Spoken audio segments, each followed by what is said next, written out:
Hello friends, आज हम जानेंगे अर्थ के लेयर के बारे में।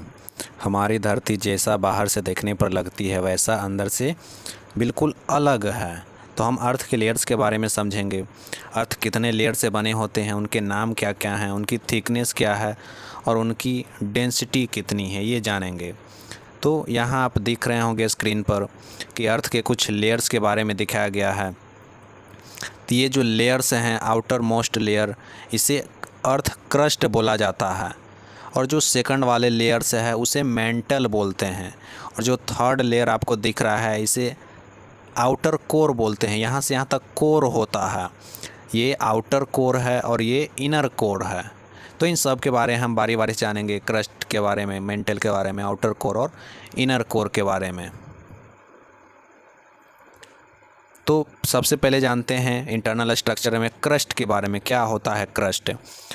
तो crust, the outermost layer of the earth is called crust. Earth के जो आउटर मोस्ट लेयर होते हैं उन्हें क्रस्ट बोला जाता है। और इन्हें अक्सर सियाल के नाम से जानते हैं, SIAL। सियाल दो शब्दों से मिलकर बना हुआ है, सिलिका और एल्युमिनियम से।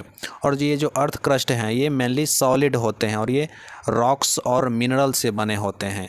ये जो आप आउटर वाले देख रहे हैं ये इसी को बोलते हैं हम अर्थ क्रस्ट, जो बाहर बाहर होते हैं। इसकी थिकनेस इन सभी से कम ही होता है। इनकी थिकनेस 15 से 20 किलोमीटर होते हैं, 15 to 20 किलोमीटर। इसी पर सारे समुद्र, सारे जंगल और सभी के घर होते हैं। इसी अर्थ क्रस्ट पर खेती होती है। दूसरा स्ट्रक्चर्स का नाम है मेंटल। मेंटल बीच वाले लेयर्स होते हैं और ये सबसे ज़्यादा डेंसिटी होती है। पूरे अर्थ का 84% मेंटल ही होते हैं। और ये मिडिल लेयर होता है अर्थ का और इसकी थिकनेस 2900 किलोमीटर होती है। ऐसा कई बार एग्जाम्स में पूछा है कि सबसे मोटा लेयर्स कौन होता है, तो याद रखिएगा मेंटल सबसे मोटा लेयर होता है। और ये टोटल अर्थ के वॉल्यूम का 84% ही होता है, सबसे ज़्यादा से ज़्यादा ही है। और इसका दूसरा नाम है सीमा। SI का मतलब होता है सिलिका और MA के मतलब मैग्नीशियम। ये जो मेंटल बने होते हैं सिलिका और मैग्नीशियम से बने होते हैं। यहाँ टेम्परेचर बहुत ज़्यादा होता है। और थर्ड लेयर्स के बारे में समझेंगे। थर्ड लेयर को कोर बोलते हैं। कोर आप समझते होंगे। कोर का मतलब होता है सेंटर वाले पार्ट्स। कोर दो तरह के होते हैं, बाहर है तो उसको आउटर कोर बोलते हैं और अंदर है तो उसको इनर कोर बोलते हैं। आउटर कोर और इनर कोर, इसकी थिकनेस 2414 किलोमीटर अप्रॉक्सीमेटली होता है। और ये इनर मोस्ट सबसे अंदर वाले लेयर्स होते हैं और इसे नीफे कहते हैं। NI का मतलब निकल और FE मतलब आयरन।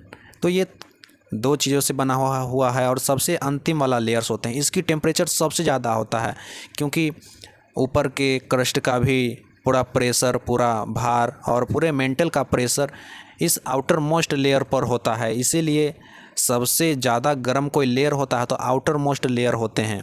और ये लिक्विड स्टेट्स में होते हैं आउटर मोस्ट लेयर, क्योंकि इनका टेम्परेचर 4000 से 5000 डिग्री सेल्सियस होता है। इनर कोर का टेम्परेचर कम होता है, इसीलिए ये सॉलिड स्टेट में होता है। एक्सेप्शन होता है, हमें लगता था कि ये लिक्विड स्टेट में ये होगा, लेकिन ये सॉलिड में होता है क्योंकि इनर कोर का भार तो आउटर मोस्ट ही सह ले रहा है। इसीलिए आउटर कोर लिक्विड हो जाते हैं हाई प्रेशर और हाई टेम्परेचर से, और इनर कोर सॉलिड ही रह जाता है। ये सारे लेयर्स के बारे में दिखाया गया है। ये जो बाहर वाले लेयर्स हैं इसको बोलते हैं क्रस्ट बोलते हैं।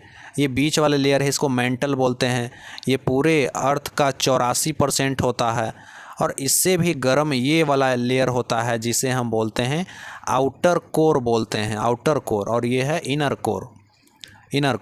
ये जो होते हैं ये सॉलिड स्टेट में होते हैं और ये लिक्विड स्टेट में होते हैं। और ये सेमी लिक्विड स्टेट में होता है, समझिए कि आधा पिघला हुआ। और ये सॉलिड स्टेट में होते हैं। अभी हमने सारा लेयर्स के बारे में समझा। ये बहुत थोड़ा सा इन्फॉर्मेशन है, हायर क्लास में हमें और भी इसके बारे में जानना होता है। Thank you for watching.